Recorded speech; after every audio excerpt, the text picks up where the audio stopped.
England was the greatest empire in the world. You know, the sun never set on the English Empire in the 18th, 19th centuries. And now all I talk about is Kate Middleton's butt. Exactly.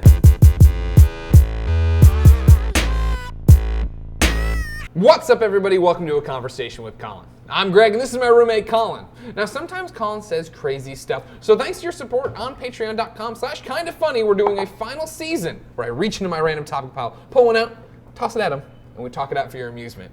If you like that, like the video, subscribe to us on YouTube, share us with your friends, support us on Patreon. Colin, are you ready? Yes. Today's topic of conversation is American Revolution again. It was submitted by Marco Barron, who did this on Patreon. This is the one he bought to say it has to happen. So American Revolution again. Will we ever have another, and what would it take? I guess it's always possible to have a revolution again. Yeah. I think that Americans are so complacent and becoming so stupid that it's hard for me to imagine that they don't get upset about anything. Yeah. Like the things that they really should be upset about. Now, it's nice to see some consciousness with like the racial injustice in Ferguson, or what happened in New York City as well with the cops there, and different things like this. Exactly, like it's nice to see like those kinds of that pulse still running through American society. But this is a conversation we've had on the Game Over Greggy show about Ferguson in particular, that when I see these, I get so upset because I don't know what to do, and I don't think the things people are doing are going to have an impact. Because in a week and a half, there's going to be a school shooting. And so the national conversation will flip to that. We have to stop school shootings. Then a week from that, there'll be a plane goes missing again. We have to talk about that. Then we'll be back to another racial injustice, and it'll all start again. But I get frustrated and flustered because I don't even know, as a cognizant American, someone who isn't trying to be apathetic to everything that's going on, what to do. And we can say vote, but I feel like I vote for people and nothing changes. Yeah, I don't think, I thought a lot about this in the terms of, I don't think it's about modernity. Like, I don't think it's about because we live in like a modern, connected world that we are jumping from one thing to the other and therefore can't focus on the things that matter, because there are modern revolutions. Like what happened in the Ukraine is, and there's a lot of different countries that have had uprisings against, tyrannical governments that, are beyond the pale. I mean, our government is not beyond the pale, and so, it's possible to rally behind something that really matters. I mean, what's happening in Hong Kong, especially, is a good example. Young college kids that have everything to lose in a totalitarian government where they can really pay the ultimate price for what they're doing, and they're doing it. I really think it has a lot to do with American society, and the fact that like we are a comfortable, fat society. And I don't mean fat in like the literal sense. I mean like fat in the sense that we want for very little. Like people are not starving to death in the United States. Right. That doesn't happen here. There are homeless people, of course, but like people aren't like, it's not like destitute. A giant epidemic. It's not like Dust Bowl. Exactly. Like it's not like it's not like complete destitution here. We haven't gotten to that level now. Are there things that there should be like a huge revolution over? No, but we should have, a reformation in a way, something that brings us back into constitutional norms and makes our government smaller and our society freer. But how would that possibly happen?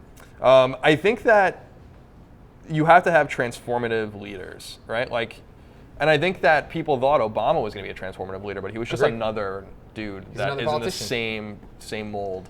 I think that there are really interesting people out there that can be transformative leaders that are different on both sides of the spectrum. I think Elizabeth Warren on the Democrat side is a very compelling person, like a very like populist, old school populist, like almost FDR like political figure in the sense that she doesn't believe in big business and the banks and thinks that like corporate welfare is wrong, which I agree with. I agree with some of the things she says. I think she can be like one of those transformative figures if she can get a base of a rally behind her. Of course, it's like there's a lot of cartoon caricatures you can make of someone like that as well. And on the other side, I think that like the libertarian guys on the Republican side, like Rand Paul, are different, interesting dudes that are willing to go to Berkeley to speak and get standing ovations with those people, because people realize there's a lot of crossover between the way the libertarians feel and the way liberals feel. But it's tough because are any of them going to be making any movement? The two-party system, the stranglehold of this, the fact you have to be extreme one way or the other, at least during elections, right? If you're a Republican, abortion's the worst thing in the world, and you love Jesus Christ. Right. And if you're not over here, then you are totally pro-abortion. Put pot in the schools. Let all these kids do LSD. Well, I'm not briefed on the liberal movement. Yeah, I mean that sounds about right to me.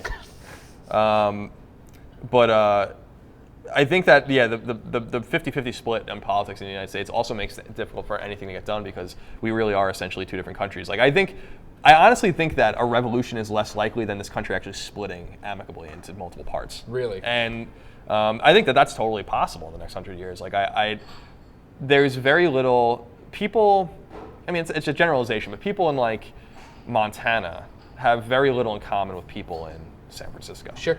And people in LA have very little in common with people, in New Hampshire. But that's putting it very extremely, because at the end of the day, everyone cares about their family, they care about their pocketbooks, they care about, people. When you remove politics away from the equation, everyone's very similar. But since that's the baseline in which we talk about everything as a society, then that means that we all hate each other and that nothing can get done. So is it possible? Sure. Is it likely? Very unlikely, I think, unless something traumatically bad happens in the United States. I think the closest we would have gotten to the conditions that would be necessary for revolution was 2008. And because that was... the banks? Yeah, and because that was remedied, whether or not it's permanent or not, I think that stopped it from happening. Yeah. But you have to remember, I mean, revolution is also in the eye of the beholder. The Confederates thought that they were revolutionaries. So it's, you don't want the country to split up, and you don't want these things to happen. What you want is for a peaceful solution to all these things. But it's just, everything's so fucked up and no one trusts each other, that it's interesting. Like, the United States is in a really interesting place. I mean, a lot of people think we're in a severe decline, like an empire decline, like a similar Roman kind of. Yeah. I mean, whether or not that means that we're going to go away. I mean, England was the greatest empire in the world. The sun never set on the English Empire in the 18th, 19th centuries. And now all I talk about is Kate Middleton's butt. Exactly. That's exactly right. But England still exists. They still have a proud history. They're just they're not what they once were. Yeah. And I think that's the likely outcome for us, is that we are a republic, a relic of the Enlightenment that will always exist, but not in the way it once was. Yeah. And I don't know if that's necessarily a bad thing either. I think we have to the revolutionaries didn't fight in the 1770s and 1780s so that we can police the world and dictate what the hell's going on. If we around the eat world. some humble pie and have to bootstraps ourselves back up, maybe that's the thing, right? Yeah, the beauty is that our system leaves us open to great things, and it also leaves us open to calamity. So that's kind of the beauty of the American system. Well, yeah. I hope everybody in North Korea likes YouTube and keeps supporting this show. Colin, thank you for your time. Yeah, no problem. Ladies and gentlemen, is America in decline? Is there ever going to be an American revolution? Let us know in the comments, and make sure you subscribe to our channel, share us with your friends, and support us on patreon.com/kindafunny, just like Marco Barron did. Marco, thank you so much. Everyone here is going to sign the card, the commemorative card for A Conversation Which with is Colin. a picture of Greg. They could not print Conversation with Conversation with Colin. Colin did nothing for this entire shoot, and now he's going to come at me about the goddamn card. Well, if you remember, Game Over Greg is where all this started, all right? Kind of funny games. Get the fuck out of here. Ladies and gentlemen, we love hanging out with you. You're one of our best friends. Support everything we do. We'll see you next time.